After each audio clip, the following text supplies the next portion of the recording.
As most people know, the most important category at the Oscars is Best Picture. Even though 2024 had a list of amazing films like Killers of the Flower Moon, Barbie, and American Fiction, the two standout movies to win for this category were Oppenheimer and Poor Things. Due to people being torn on who should win, a lot of praise as well as negative criticism about these films rose to the surface. One place that seemed to have hundreds and hundreds of videos praising and uplifting Poor Things was TikTok. Now, I do want to disclose that I thought Poor Things was a phenomenal movie. It had amazing production design, cinematography, direction, and phenomenal performances, especially from Mark Ruffalo and Emma Stone. Majority of the awards Poor Things won was absolutely deserved. However, during the constant debate on who should win Best Picture, Poor Things was constantly being referred to as the feminist film of our generation, and people even claimed that it transformed how feminism had been depicted in media. Anyone who disagreed with these sentiments online were described as being media illiterate, which I guess I am because I disagree with these statements. Now, I do think the messages were impactful and I could see how it resonated with viewers, but I couldn't help but notice the similarities between Poor Things and Spike Lee's She's Gotta Have It. I know that sounds absurd, but stay with me. Even though these films are vastly different in a lot of ways, when it comes to the idea, they are the same. One of the main themes in Poor Things was how not only did men like Duncan and Max reap the benefits and enjoy Bella Baxter's sexual freedom, but they also at the same time tried to restrict her when they felt like her liberation wasn't solely benefiting them. This is exactly the same theme that was presented in She's Gotta Have It. So why is one considered a feminist masterpiece while the other one seems to be rarely brought up in these discussions about female sexuality and liberation in media? No matter what you or I think the answer to this question is, due to all of this recent discussion on feminist films, I thought now was the perfect time to revisit the 1986 classic She's Gotta Have It. Hit it!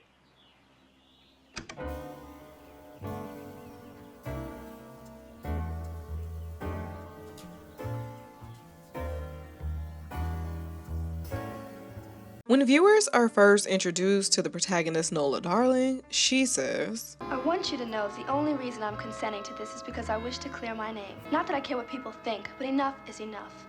This opening monologue sets the tone to how the film is structured, which includes interview-style scenes where all the characters discuss and dissect Nola and their relationship they had with her.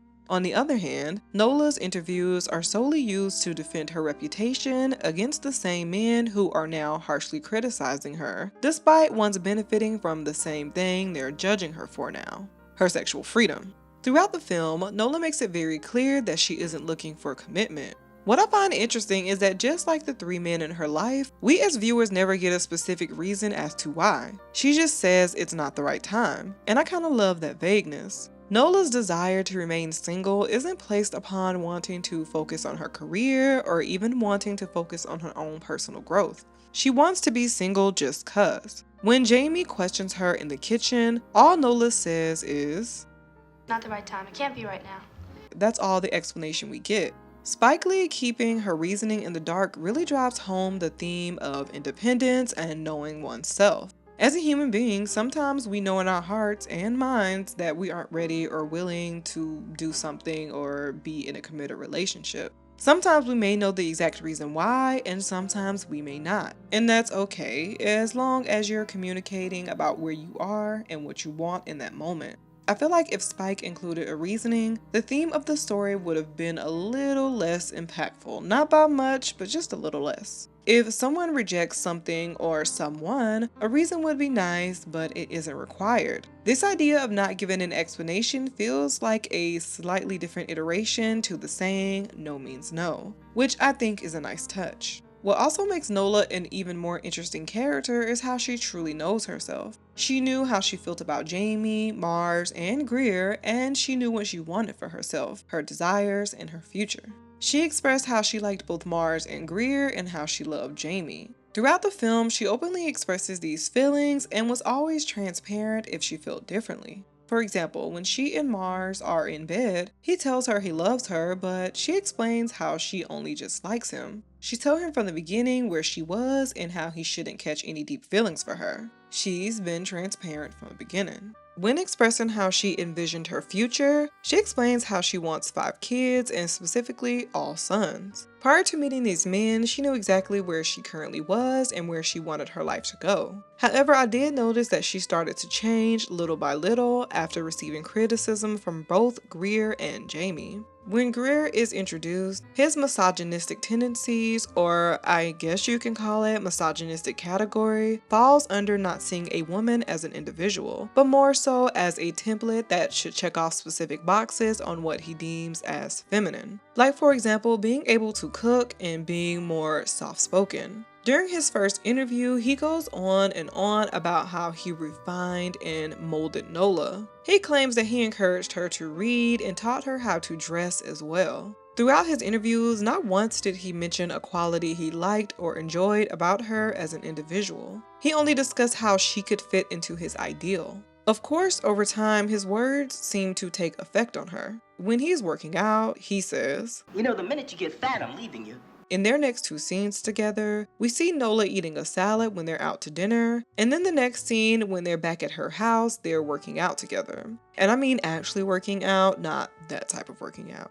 Nola could have very well enjoyed doing all of these things prior to Greer's comments, but that just feels like too much of a coincidence story-wise. When they meet up and go for a walk, this is when Greer calls Nola sick and accuses her of being a sex addict. When she pushes back on this claim and says, If I'm a sex addict, then I'm going cold turkey. Greer Childs, you're numero uno on my list.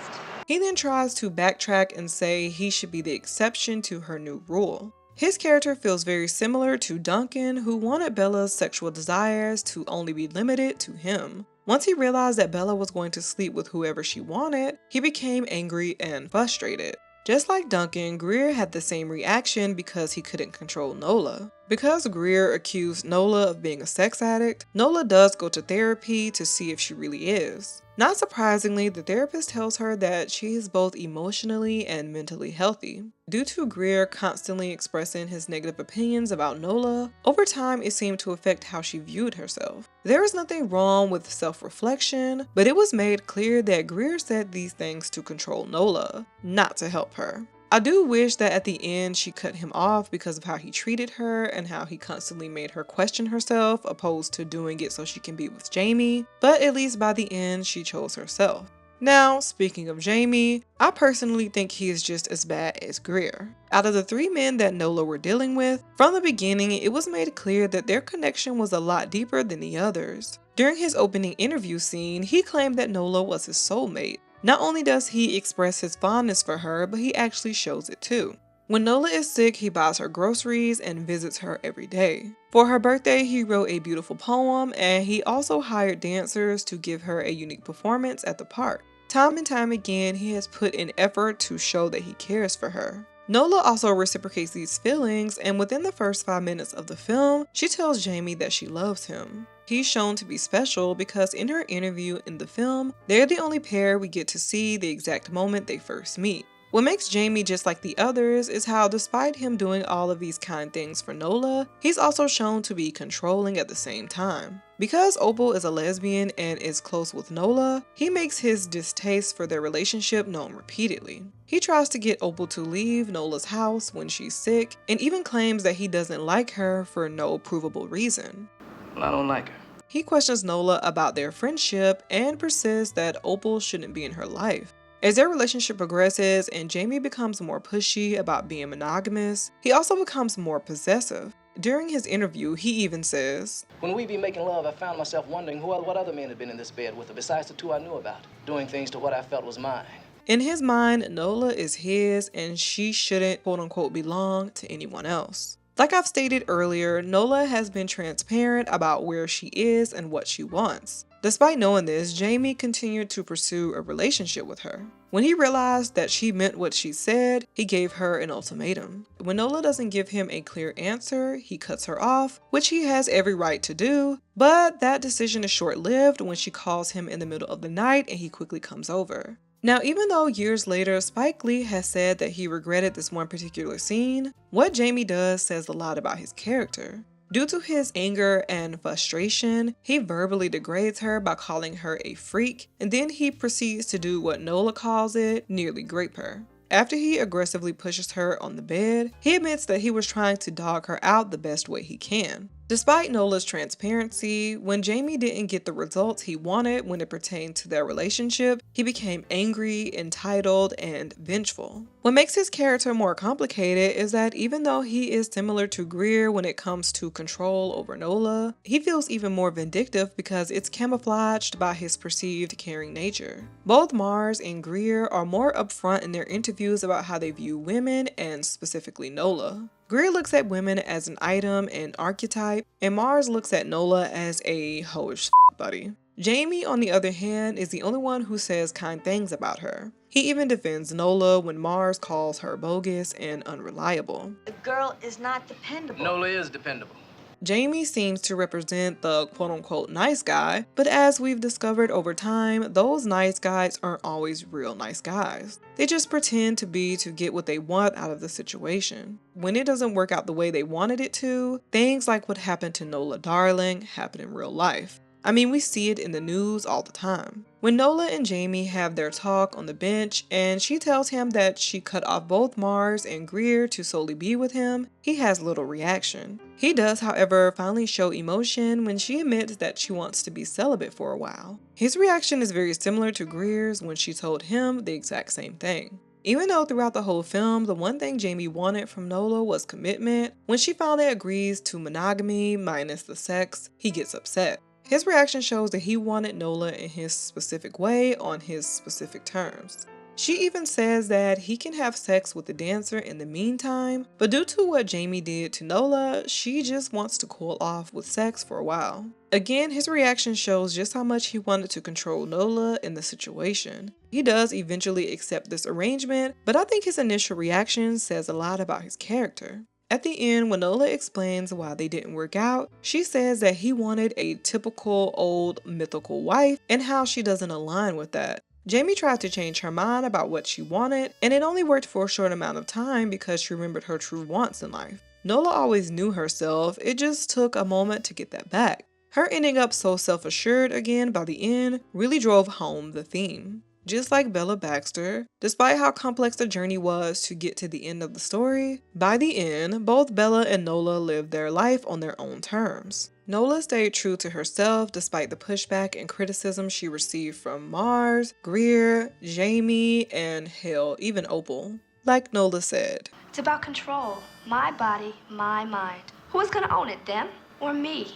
I think this film deserves so much more appreciation because it is trailblazing in a lot of ways. The male characters greatly represented the different facets of misogyny that we still constantly talk about today. Nola subverted a lot of stereotypes and showed how women can enjoy the physicality and freedom that comes with casual sex. And I think the biggest lesson in this film is that you should just always keep your hoes separate. I want to say thank you so much for watching this video. Please comment, like, and subscribe. It would mean the world to me, guys. Please. Bye.